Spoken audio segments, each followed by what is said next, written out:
We're here to talk about your book, and I'm going to hold it up if anybody's looking at this, watching Use two this. hands. Yes, two hands. This is, as the official term is, a big mamma jamma, over Yeah. 1,000 pages, a historical, theological, pastoral commentary.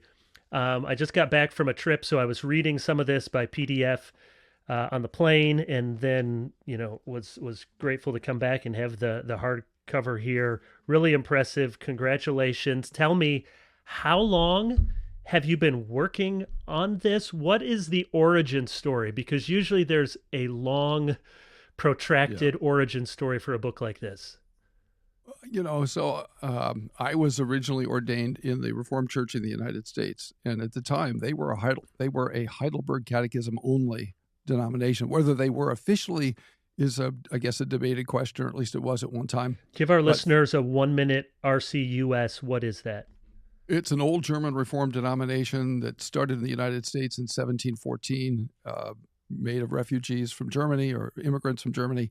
And by the early 20th century, it had become liberal. This is the group that gave us Schaff and Nevin. Yep. And early 20th century, it had become liberal. There was a split. And what remained of the RCUS was a tiny little fragment, mostly in the Dakotas. And there was one in my hometown in Lincoln, Nebraska, And they're which is, the ones that published the Ursinus commentary.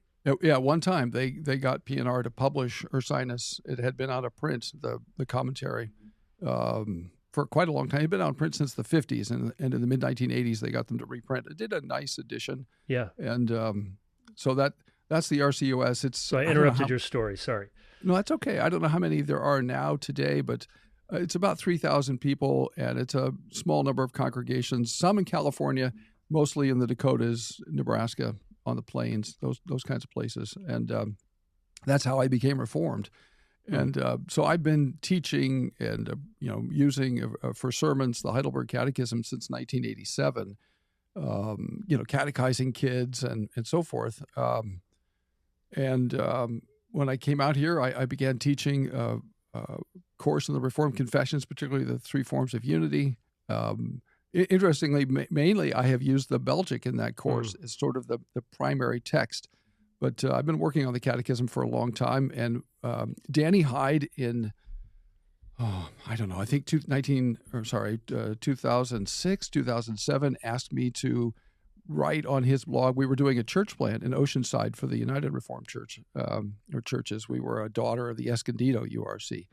And he said, would you write on this blog? And so I did. And then one thing, led to another, and I started the Heidel blog, and I thought, well, what should I do? And I called it the Heidel blog because I wanted to focus on the Catechism. So I just started writing about the Catechism. And after a while, I thought, this seems like it might be turning into something. So I started actually trying to write a little more seriously, a little more deliberately. And then when I finished on the blog, I started gathering it up, and I sent it to Brandon Ellis, who was the publisher then at Lexham. I said, would you be interested in this? He said, yeah, I'd like this. I want to publish this.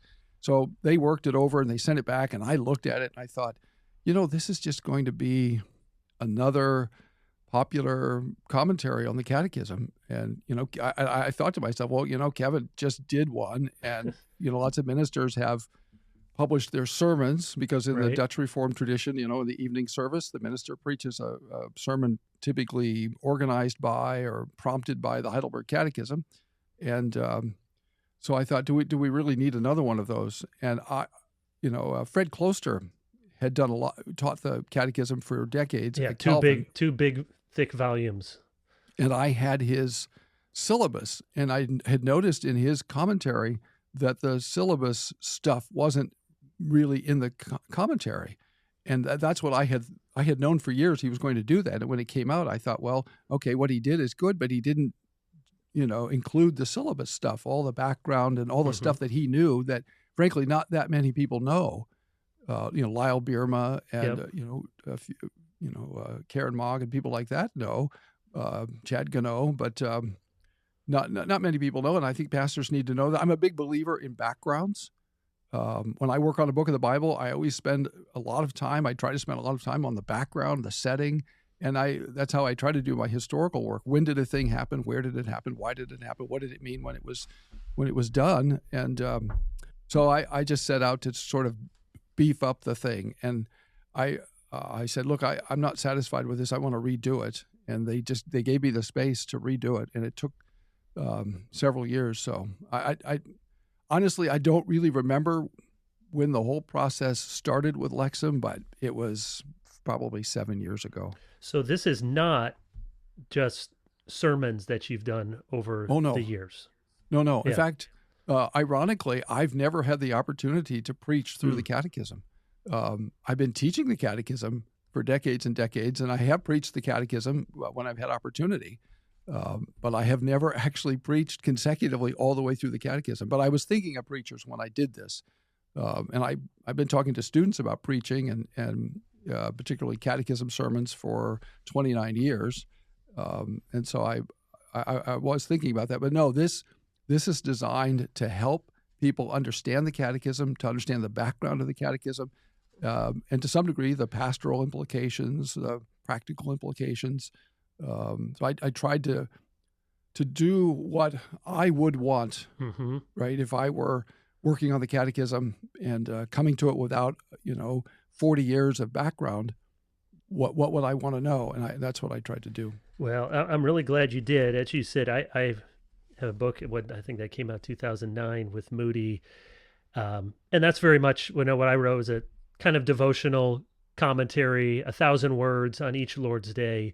So it is not anything like what you've done. It's for, somebody's nightstand, just getting acquainted or wanting, some good biblical inspiration from the Catechism. But we've needed, and I like Fred Closer, I've used his material, but we've needed something like this that, and you've been, the things you've written, Scott, you've done Casper Olivianus before, and you've written on Protestant scholasticism. So you have the expertise and background to bring the historical theological stuff to bear on the Catechism, which is really key.